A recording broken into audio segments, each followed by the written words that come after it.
গল্প নিষিদ্ধ চাহনা। পর্ব ৫। লেখিকা সারা চৌধুরী। পিহু হিস হিস করে সাদির কানের কাছে নিজের মুখ নিয়ে বলে, উহু ফেলটুস ডাক্তার, আমাকে ডিস্টার্ব করবেন না। এই ফেলটুস কথাটায় সাদির রাগ লাগে। যার জীবনে ফেল নামে কোনো শব্দ নেই, তাকে এই পুচকি মেয়ে ফেলটুস বলছে, সাহস কত! সাদি পিহুকে ছাড়িয়ে উঠে দাঁড়াই। গটগট হেঁটে রুমের দরজার সামনে যায়, উদ্দেশ্য বের হয়ে যাওয়া। নয়তো এই মেয়ে তার হাতে মার খাবে অগ্নিত। সাদি দরজার কাছে এসেও থেমে যায়। যদি পিহু অসুস্থ হয়ে পড়ে উল্টা পাল্টা কিছু করে ফেলে। সাদি নিজের হাত দিয়ে নিজের চুলগুলো জোরে টেনে ধরে। সব অসহ্য লাগছে তার। সাদিটি টেবিলের উপর থেকে পানির বোতল নিয়ে পানি খেয়ে নেয়, ঢক ঢক করে। তারপর রুমের লাইট অফ করে ড্রিম লাইট জ্বালিয়ে বিছানার দিকে অগ্রসর হয়। উদ্দেশ্য বিছানার উপর থেকে ল্যাপটপ টানিয়ে বেলকনিতে চলে যাবে। তাহলে এই পাগলকে আর সহ্য করা লাগবে না, সাথে সাথে পিহুর উপর ভালোভাবে নজর রাখতে পারবে। তবে এই ঠান্ডায় বাইরে বেলকনিতে থাকবে কিভাবে? সাদি চুপি চুপি ওয়ার্ডরোব থেকে কমফর্টার বের করে নেই, তারপর বিছানার দিকে তাকিয়ে দেখে পিহু এক ধ্যানে বসে আছে। ড্রিম লাইটের আবছা আলোয় পিহুকে অন্যরকম লাগছে, মাথা নিচু করে চুপচাপ বসে আছে। সাদি পা টিপে টিপে বিছানার পাশে গিয়ে ল্যাপটপে হাত দিয়ে নিতে যাবে, ঠিক তখনই পিহু সাদির হাত ধরে হেঁচকা টান দেয়। ফলস্বরূপ সাদির বলিষ্ঠ দেহ কমফর্টার সহ পিহুর চুনোপুটি শরীরের উপর গিয়ে পড়ে। সাদির গরম নিঃশ্বাস পিহুর মুখে এসে লাগছে। পিহু পিট পিট করে চোখ খুলে দেখল সাদি পিহুর দিকেই তাকিয়ে আছে। সাদির নাকের সাথে পিহুর নাক লেগে যাবে প্রায়। পিহুর তখন মস্তিষ্কে কিছু নেই, নেশায় মত্ত সে। সাদি উঠতে চাইলে পিহু সাদিকে জড়িয়ে ধরে। পিহুর স্পর্শ পেয়ে সাদির হঠাৎ কেমন অনুভব শুরু হয়। সাদি নিজেকে বুঝায় এক ভুল আবার করা উচিত নয়, তবে পিহুর পাগলামি বাড়তে শুরু করে। পিহু সাদির টি শার্টের উপরে সাদির বুকে কামড়ে দেই।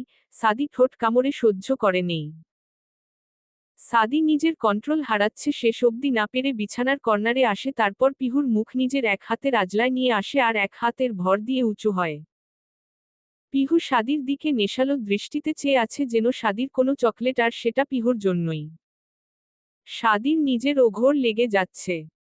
সাদি পিহুর মুখের দিকে তাকিয়ে ফিসফিস করে বলে, এসব কি হচ্ছে, পাগল হয়েছিস? পিহু চোখ পিটপিট করে খুলে বলে, আপনার ঠোঁটের পাশে কালো কুচকুচে তিলটা অনেক সুন্দর জানেন ফেলটুস ডাক্তার। সাদি একটা জোরে নিঃশ্বাস ফেলে গরম নিঃশ্বাস পিহুর মুখে আছড়ে পড়ে। সাদি নিজের ঘোর লাগা দৃষ্টি দিয়ে পিহুকে বলে, কি চাইছিস? এক ভুল আবারও করি? পিহু ঘোর লাগা কণ্ঠেই বলে উঠে, ফেলটুস ডাক্তার, আপনার গালে টোল পড়ছে, ইস কি কিউট। সাদি বিরক্ত হয়ে গেল, সে বলছে কি আর এই মেয়ে রিপ্লাই দিচ্ছে কিসের? সাদির ভাবনার মাঝেই পিহু সাদির গলা জড়িয়ে ধরে, যার কারণে সাদি পিহুর মুখের খুব কাছে চলে যায়। সাদি নিজের কন্ট্রোল হারাচ্ছে এখন। সাদি কোনোমতে পিহুকে জিজ্ঞাসা করে, এত কাছে ডাকছিস, সামলাতে পারবি তো আমাকে? সাদির কথার মানে ঘরে থাকা পিহু বুঝতে পারে না, সে সাদিকে আরো কাছে টানতে চাই। সাদি কন্ট্রোল হারিয়ে পিহুর গলায় মুখ ডুবিয়ে দেই। পিহু সাদির চুল টেনে ধরে, এতে সাদি আরো উত্তেজিত হয়ে যায়। সাদি পিহুর ঘাড়ে কামড়ে দেই, তারপর পিহুর মুখ আজলে ধরে বলে, জান, আমি কন্ট্রোল হারাচ্ছি, তুই শেষ আজ। পিহু সাদির দিকে ড্যাব ড্যাব করে তাকিয়ে আছে। সাদি সেই দৃষ্টিতে আরো মাতোয়ারা হয়ে যায়। সাদি পিহুর নরম গোলাপি ঠোঁটে নিজের ঠোঁট ছোঁয়ায়। পিহু কেঁপে ওঠে। সাদি এক টানা উঠে বসে পিহুকে বসায়। পিহু বিরক্তিতে চোখ মুখ কুচকালে সাদি পিহুর কপালে শুকনো একটা চুমু দিয়ে বলে উঠে, জান। হু। আবারও তোর সান্নিধ্যে এসে একই ভুল করতে যাচ্ছি, মাফ করে দিস। সাদির কথা শুনে পিহু সাদির আরো কাছে আসে। সাদি এক টানে নিজের টি শার্ট খুলে ফেলে। তারপর বেড সাইড টেবিলের ড্রয়ার থেকে কিছু একটা বের করে। পিহু সাদির বুকের সাথে সাথে লেগে আছে। সাদি জানে এই মেয়ের সাথে থাকলে মেয়েটা অসুস্থ হয়ে পড়বে, আর সে পিহুর সাথে আবার ভুল করতে চায় না। সাদি ড্রয়ার থেকে একটা ইনজেকশন বের করে নিজের হাতে পুশ করে, তারপর আবার নিয়ে নিজের বুকে লেপ্টে থাকা পিহুর কানের কাছে ফিসফিস করে বলে, সরি জান। এ ছাড়া উপায় নেই। আমি একবার ভুল করেছি, আর সেই ভুলের শাস্তি স্বরূপ সবার কাছে ঘৃণিত, আবার সেই ভুল করতে পারবো না। একটু কষ্ট হলেও অপেক্ষা করব। কথাটা বলেই পিহুর হাতে সিরিঞ্জ দিয়ে পুশ করে। পিহু একটু উহ করে উঠে ঠান্ডা হয়ে যায়। সাদি সিরিঞ্জ বের করে ডয়ারে রেখে দেই। এটা ঘুমের ইঞ্জেকশন ছিল হাই ডোজের। সাদি জানতো এটা করা ছাড়া আর উপায় নেই। সাদির চোখেও ঘুম ধরা দিল। পিহুকে ভালো করে শুইয়ে দিয়ে সেও কমফর্টার গায়ে দিয়ে শুয়ে পড়ল। একটু পরেই পিহু তার বুকের মাঝে এসে জড়িয়ে ধরল। সাদি জানে মিনিমাম 12 ঘন্টা ঘুমাবে পিহু, তাই সাদি আর সরালো না পিহুকে, নিজেও পিহুকে বুকের সাথে জড়িয়ে পাড়ি জমালো ঘুমের দেশে। সময় চলে যায় বাতাসের মতো, চারিদিকের পরিবেশ আজ রোদজ্জ্বল। চৌধুরী বাড়িটাও যেন প্রাণ ফিরে পেয়েছে। আতিয়া বেগম রান্নাঘরে রান্না করছে। ইলিয়াস চৌধুরী সোফায় বসে খবরের কাগজ পড়ছে। এখন বসতে পারে তবে হাঁটতে পারে না, হুইল চেয়ারে করে নিয়ে এসে সোফায় বসিয়ে দেয় ধরে আতিয়া বেগম। পিহু কলেজ গিয়েছে, সামনে পরীক্ষা, মেয়েটার এখন আর ক্লাস মিস করা যাবে না। সাদি সকাল সকাল বেরিয়ে গেছে। সে রাতের পর কেটে গেছে 6টা মাস, সাদিরা দেশে ফিরেছে 6 মাস প্রায়। সাদি বর্তমানে সিটি হসপিটালে হার্ট সার্জন হিসেবে নিয়োজিত। অল্প কয়দিনেই বেশ নাম ডাক হয়েছে সাদির। সাদির সাথে পিহুর অনেক দূরত্ব হয়ে গেছে। সাদি সকালে বের হয়, রাতে সন্ধ্যায় আসে, কোনো কোনো দিন অনেক রাত হয়ে যায়। পিহুর সাথে এখন শুক্রবারেও দেখা হয় না। একই বাড়িতে থেকে দুজনের দূরত্ব অনেক। সাদি হসপিটালের কেবিনে বসে ভাবতে থাকে সেদিনের কথা। ফ্ল্যাশব্যাক। সাদির ঘুম ভেঙে যায় ফোনের কর্কস আওয়াজে। সাদি ফোন রিসিভ করে, কথা বলে হসপিটালে আর্জেন্ট দরকার তার। পিহুর দিকে তাকিয়ে দেখে তার খোলা প্রশস্ত বুকে এখনো ডুবে আছে ছোট্ট পিহু। সাদি জানে পিহু আরও অনেকক্ষণ ঘুমাবে, তাই কাগজে দরজার পাসওয়ার্ড আর কোথায় কি খাবার আছে লিখে রেখে বেড সাইড টেবিলে রাখে। পরে পিহুর কপালে একটা চুমু দিয়ে সাদি ফ্রেশ হয়ে নেয়। ফ্রেশ হয়ে দেখে সকাল 10টা বেজে 19 মিনিট। সাদি তাড়াহুড়ো করে বেরিয়ে যায় হসপিটালে উদ্দেশ্য। হসপিটালে গিয়ে একটা সার্জারির জন্য রেডি হয়। প্রায় 4 ঘন্টা সার্জারি শেষে সাকসেস হয়ে অপারেশন থিয়েটার থেকে বেরিয়ে আসে সাদি সহ কিছু ডাক্তার। তারপর সাদি ইলিয়াস চৌধুরীর কেবিনে গিয়ে কথা বলে আতিয়া বেগমকে নিয়ে ক্যান্টিনে খাওয়া দাওয়া করে।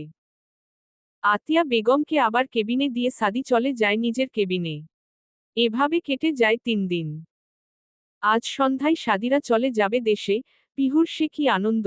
7টার ফ্লাইটে ইলিয়াস চৌধুরীকে তুলে দেওয়া হয় আর রাত 9টার ফ্লাইটে সাদিরা চলে আসে বাংলাদেশে। দেশে আসার পর থেকে সাদি লক্ষ্য করেছে এক অত্যন্ত চঞ্চল পিহুকে। সাদি যদিও জানত পিহু চঞ্চল, তবে এই এক অন্য পিহু। পিহু সাদির সাথে ভালোভাবেই কথা বলে। সাদিও তেমন একটা প্রয়োজন ছাড়া কথা বলে না। আর এখন তো দেখাই হয় না। সাদির ভাবনার মাঝেই কেনিনের বাইরে থেকে কেউ একজন নক করল। সাদি ভিতরে আসার অনুমতি দিলে একটা ছেলে আর একজন মধ্যবয়স্ক লোক ভিতরে ঢোকে। সাদি বসতে বলে সামনে তাকাতেই ছেলেটি উৎফুল্ল হয়ে বলে ওঠে, সাদি ভাইয়া আপনি। সাদি বসতে বলে সামনে তাকাতেই ছেলেটি উৎফুল্ল হয়ে বলে ওঠে, সাদি ভাইয়া আপনি। সাদি ছেলেটির দিকে দৃষ্টিপাত করে, চেনার চেষ্টা করে। সাদির এমন তাকানো দেখে ছেলেটি বেশ উৎফুল্ল হয়ে বলে ওঠে, ভাইয়া আমাকে চিনছেন, আমি নাবিল। ওই যে আপনার কাছে কোচিং করতাম ফিজিক্সের। এতক্ষণে সাদির মনে পড়ে নাবিলের কথা। আসলেই সময়ের ব্যবধানে কত চেনা পরিচিত মুখ অচেনা হয়ে যায়। যেমন সাদি নাবিলকে চিনতে পারল না। সাদি ও নাবিলের সাথে হাত মিলাল। তারপর নাবিলকে জিজ্ঞাসা করল, কার কি হয়েছে নাবিল? নাবিল দীর্ঘ শ্বাস ফেলে পাশে থাকা মধ্যবয়সী লোকটির দিকে তাকিয়ে বলে ওঠে, আমার বাবার হার্টের প্রবলেম দেখা দিচ্ছে। সাদি লোকটির দিকে তাকিয়ে সালাম দিল। লোকটিও হাসি মুখে সালামের প্রতিউত্তর করল। সাদি লোকটির মুখ থেকে সমস্ত সমস্যার কথা শুনে কয়েকটা টেস্ট করাতে দিল। একজন নার্সকে ডেকে লোকটিকে তার সাথে পাঠিয়ে দিল। নাবিল বাবার সাথে যেতে চাইলেও সাদির কথাই বসে রইল। লোকটি চলে যাওয়ার পর সাদি হেসে বলল, তো নাবিল তোমার খবর কি? নাবিল হেসে বলল, আরে ভাই আগে আপনার খবর বলেন। সাদি শীত হেসে বলল, এই আলহামদুলিল্লাহ চলছে সবকিছু, এবার তোমারটা কও শুনি। এই তো ভাই আমারও চলছে মোটামুটি। তো শুনলাম প্রেম করছো। নাবিল একটা লজ্জা পেল সাদির এই কথা। স্যার সমতুল্য সাদি যদিও বড় ভাইয়ের মতোই আচরণ করে, বন্ধুর মতো। নাবিলকে চুপ থাকতে দেখে সাদি বলে উঠল, বাংলা ডিপার্টমেন্টের ক্রাশ বয় নাকি প্রেম করে পুরো ক্লাসের মেয়েদের মন ভেঙে দিয়েছে, ভাবা যায়। কি যে বলেন ভাই। আচ্ছা বাদ দাও, বলো চা নাকি কফি? না ভাই, কিছু খাবো না। আরে বলো বলো। নাবিল কিছু বলল না, কেমন লজ্জা পাচ্ছে সে। সাদি একজন স্টাফকে ডেকে 2টা কফি দিতে বলল, তারপর এটা সেটা নিয়ে গল্প শুরু করে। জেরিনের সাথে পিহু বসে আছে সেই জলপাই গাছের নিচে বেঞ্চে। হাতে ঝালমুড়ি খাচ্ছে আর গল্প করছে, আর এদিকে জেরিন শুধু শুনে যাচ্ছে। কিছুক্ষণ পর দুজন উঠে হাঁটা শুরু করে। হাঁটতে হাঁটতে গেটের বাইরে চলে আসে। পিহু জেরিনকে বিদায় দিয়ে রিকশায় উঠে পড়ে। সাথে জেরিন ও অন্য রিকশায় উঠে পড়ে। দুজনের বাড়ি দুই দিকে। রিকশা চলতে শুরু করে। পিহু ঝালমুড়ি খাওয়া শেষ করে ব্যাগ থেকে পানির বোতল বের করে পানি খেতে থাকে। বেশ কিছুক্ষণ পর রিকশা এসে থামে সেই চেনা পরিচিত চৌধুরী বাড়ির সামনে। পিহু রিকশা থেকে নেমে ভাড়া মিটিয়ে বাড়ির গেটের দিকে পা বাড়ায়। দারোয়ান গেট খুলে দিলে পিহু ধীরে ধীরে বাড়ির ভিতরে ঢুকে সদর দরজার দিকে অগ্রসর হয়। পিহুর মন উৎফুল্ল। সামনে পরীক্ষা, আগামী 1 সপ্তাহ কলেজ যাওয়া লাগবে না, শুধু কোচিং এ গেলেই হবে। পিহু সদর দরজা দিয়ে ঢুকে ডাইনিং রুম ফাঁকা। আতিয়া বেগম রান্না করছে, ইলিয়াস চৌধুরী মনে হয় ঘরে। পিহু সোজা রান্না ঘরের দিকে এগিয়ে গেল, মাথা থেকে হিজাব খুলতে খুলতে। রান্না ঘরের দরজার কাছে গিয়ে উকি মেরে দেখল আতিয়া বেগম বেশ ব্যস্তভাবেই রান্না করছে। পিহু হিজাব খুলে হাতে নিয়ে দরজায় দাঁড়িয়েই আতিয়া বেগমকে পিছন থেকে ডাক দিয়ে বলল, মামুনি খুব খিদে লেগেছে। পিহুর কণ্ঠ পেয়ে আতিয়া বেগম পিছু ফিরে দেও পিহুর দিকে, তারপর ব্যস্ত কণ্ঠেই বলল, তুই কখন এলি? এই মাত্র এলাম, বাবাই কই? ঘরে আছে, তুই ফ্রেশ হয়ে আই, আমি খাবার বাড়ছি। আচ্ছা যাচ্ছি। পিহু চুপচাপ সিঁড়ি বেয়ে দোতলায় চলে এলো। নিজের রুমে ঢুকতে গিয়েও দাঁড়িয়ে পড়ল, উকি দিল সাদির ঘরের পানে। না দরজা খোলা, না লাগানো বাইরে থেকে। পিহু কিছু একটা ভেবে নিজের রুমে ঢুকে ব্যাগটা টেবিলে রেখেই ছুটে বেরিয়ে আসলো রুম থেকে, তারপর সাদির রুমের বন্ধ দরজার সামনে দাঁড়িয়ে দরজা খুলে ভিতরে প্রবেশ করল। রুমে ঢুকে পিহুর ভ্রু কুঁচকে গেল। সব গোছানো, শুধুমাত্র পর্দাগুলো লাগানো। পিহু প্রতিদিনই কলেজ